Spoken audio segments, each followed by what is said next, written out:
Hello students, let's start.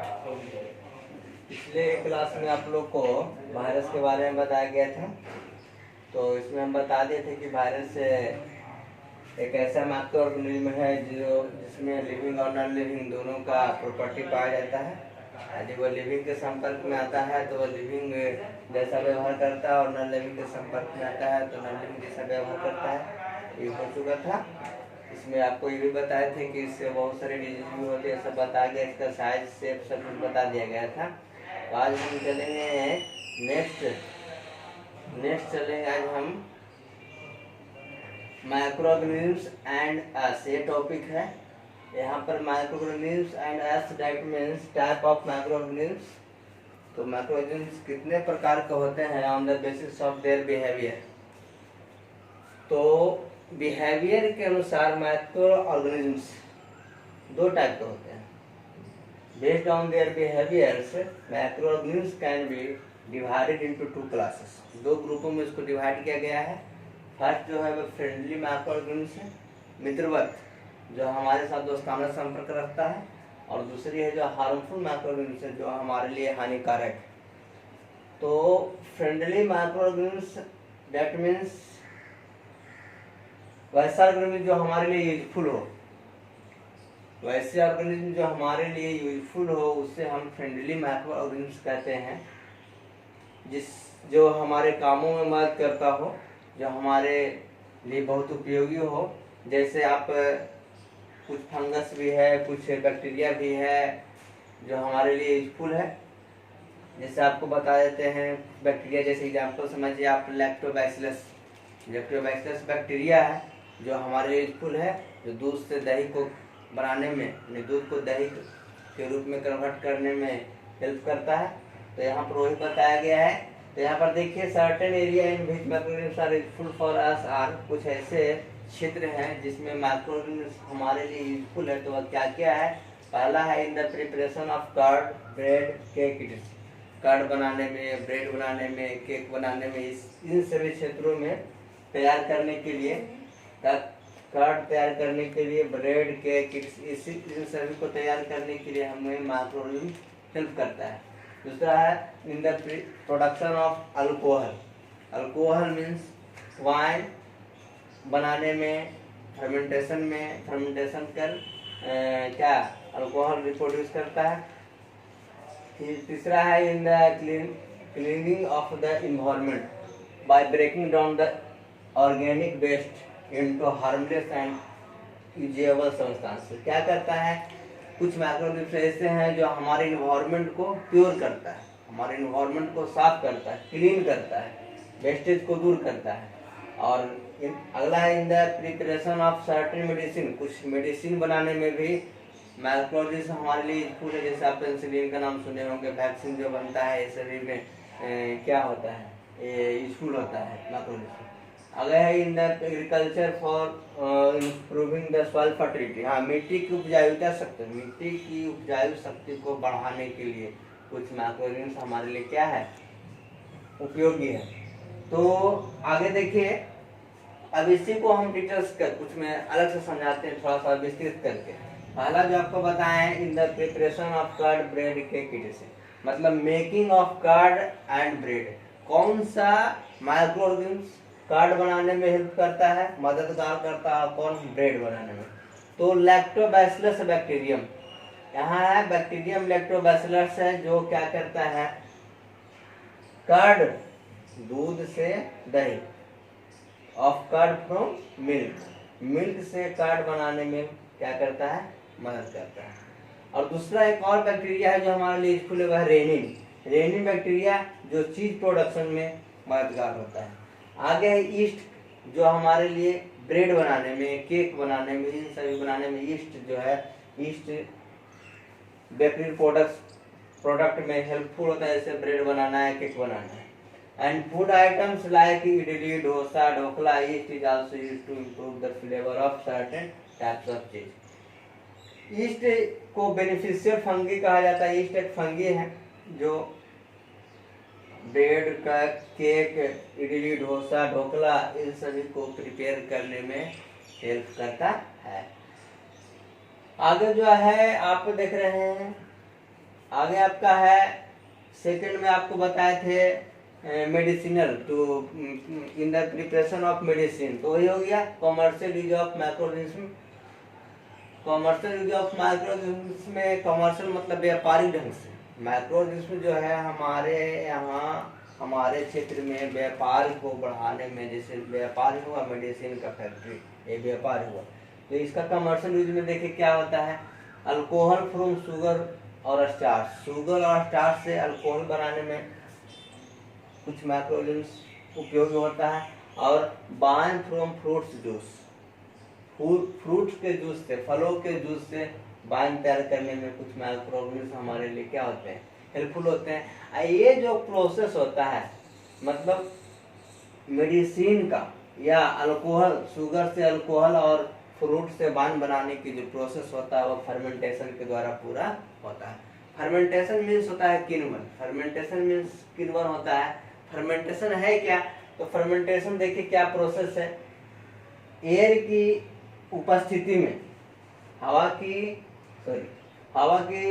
अनुपस्थिति में fermentation के द्वारा enzymatic breakdown of large organic molecules into smaller once, हवा की अनुपस्थिति में, in the absence of air, हवा की अनुपस्थिति में बड़े बड़े ऑर्गेनिक मॉलिक्यूल्स को ब्रेक डाउन करके छोटे छोटे मॉलिक्यूल्स में कन्वर्ट करने की क्रिया ही फर्मेंटेशन कहलाती है। जैसे देखिए यहाँ पे शुगर से क्या बन गया, शुगर से ग्लूकोज फ्रुक्टोज बन गया, फिर glucose ethyl alcohol carbon dioxide. देखिए alcohol is obtained from sugar by fermentation with yeast, yeast contains the enzymes zymase and invertase. Yeast contain the enzyme zymase and invertase, yeast में zymase और invertase enzyme उपस्थित होता है। तो ये process है, इसी में आपको हम बता रहे थे कि मेडिसिनल यूज होता है। मेडिसिनल यूज क्या है इसका माइक्रोऑर्गेनिज्म का, तो बहुत सारे माइक्रोऑर्गेनिज्म हैं जो हमारे लिए दवा बनाने में, हम लोगों के लिए दवा बनाने में उपयोगी होता है। जैसे आप लोग सुने होंगे पेनिसिलिन का नाम, पेनिसिलिन फर्स्ट एंटीबायोटिक है, पेनिसिलिन फर्स्ट एंटीबायोटिक है जो मोल्ड्स नामक फंगस से बनाया गया था, मोल्ड्स से बनाया गया था। इसको बनाने का काम अलेक्जेंडर फ्लेमिंग ने 1929 में किया था, 1929 में अलेक्जेंडर फ्लेमिंग नामक वैज्ञानिक ने इसका डिस्कवर किया था पेनिसिलिन का। तो क्या है देखिए इसके बारे में थोड़ा सा बताते हैं, medicinal use of micro organism. तो the antibiotic in industry are manufactured by growing specific microorganism under controlled condition, एक कंट्रोल स्थिति में, कंडीशन में माइक्रोऑर्गेनिज्म के द्वारा एंटीबायोटिक तैयार किया जाता है। यह antibiotic use in the treatment of infection in humans and animals. इस एंटीबायोटिक का उपयोग जंतुओं और ह्यूमन में इन्फेक्शन को रोकने के लिए किया जाता है। तो एंटीबायोटिक लेने के लिए भी हमें क्या है कि डॉक्टर की सलाह लेनी है, बिना डॉक्टर के सलाह का भी एंटीबायोटिक का प्रयोग नहीं करना है। Antibiotic should be taken only by the advice और a qualified doctor. Do not take antibiotics if not needed, बिना जब तक आवश्यकता न हो हमें एंटीबायोटिक नहीं लेना है, क्योंकि यह क्या है जी, बेनिफिशियल है तो हार्मफुल भी है, यदि इससे फायदा है तो इससे हानि भी होती है। इसी में देखिए वैक्सीन का भी आविष्कार हुआ, वैक्सीन का भी खोज हुआ, वैक्सीन का खोज हुआ बहुत सारे डिजीज की रोकथाम के लिए। लेकिन इसमें थोड़ा सा जानना क्या है कि वैक्सीन का उपयोग जो होता है, वैक्सीन का जो उपयोग होता है वह कब होता है और कैसे होता है। वैक्सीन का उपयोग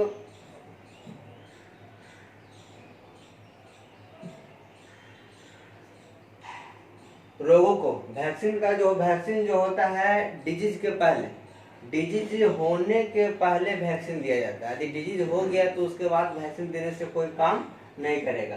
वैक्सीन ये हो गया। इसके देखिए वैक्सीन कैसे वर्क करता है जो बताएंगे आपको। पहले यहाँ देखिए कि वैक्सीन जो है another way to prevent disease is immunization. Immunization से another way to prevent disease is immunization. Disease से बचने के लिए, डिजीज से बचने के लिए दूसरा तरीका, डिजीज से सुरक्षा का दूसरा तरीका वह immunisation. Immunisation is done by eating vaccine.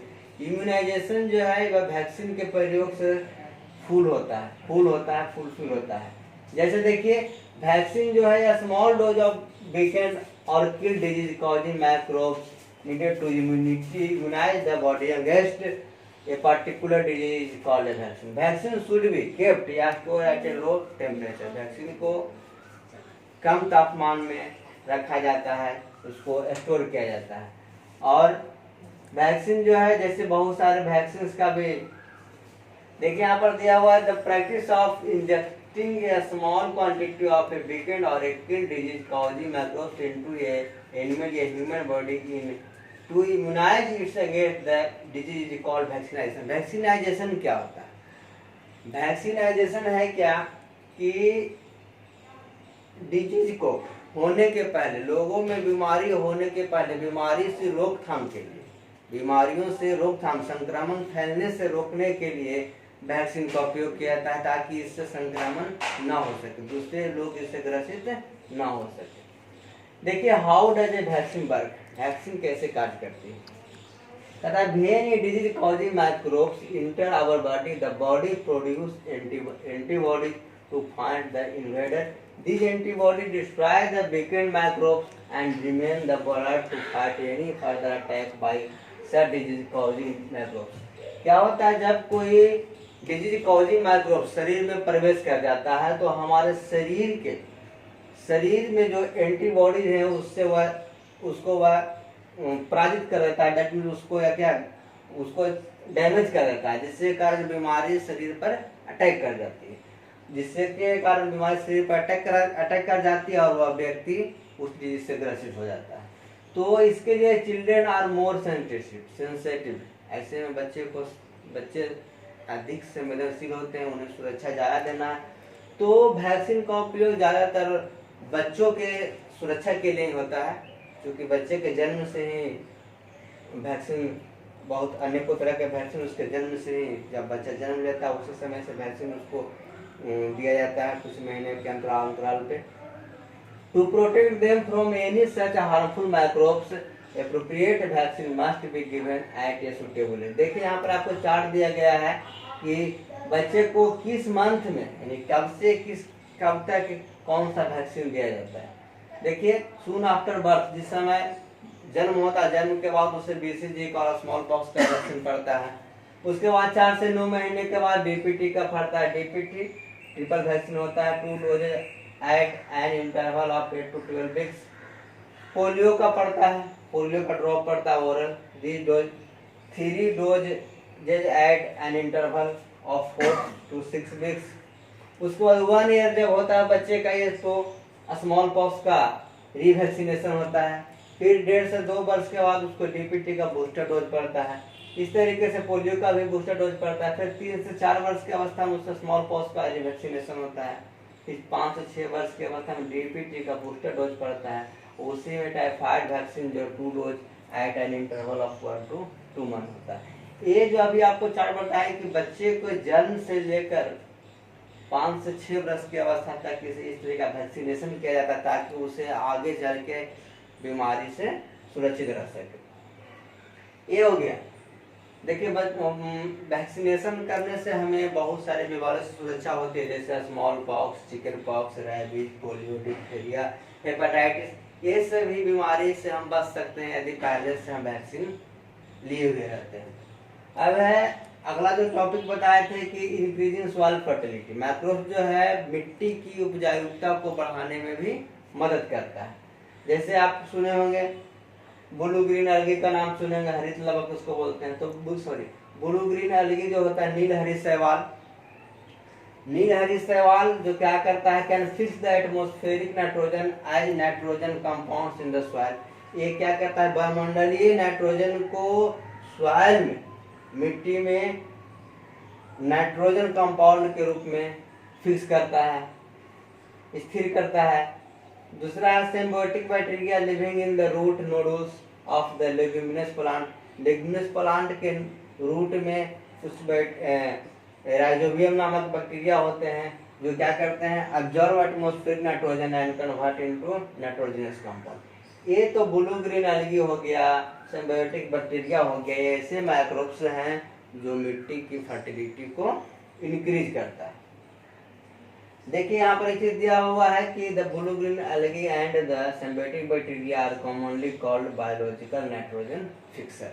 इसको बायोलॉजिकल नाइट्रोजन फिक्सर कहते हैं क्योंकि यह मिट्टी में नाइट्रोजन को फिक्स करने का काम करता है। इससे क्या होता है, मिट्टी की उपजाऊता शक्ति बढ़ जाती है। जैसे ही मिट्टी में क्या नाइट्रोजन मिक्स हो जाता है, उसकी उपजाऊता शक्ति डेवलप कर जाती है, जिससे कम उत्पादन बढ़ जाता है।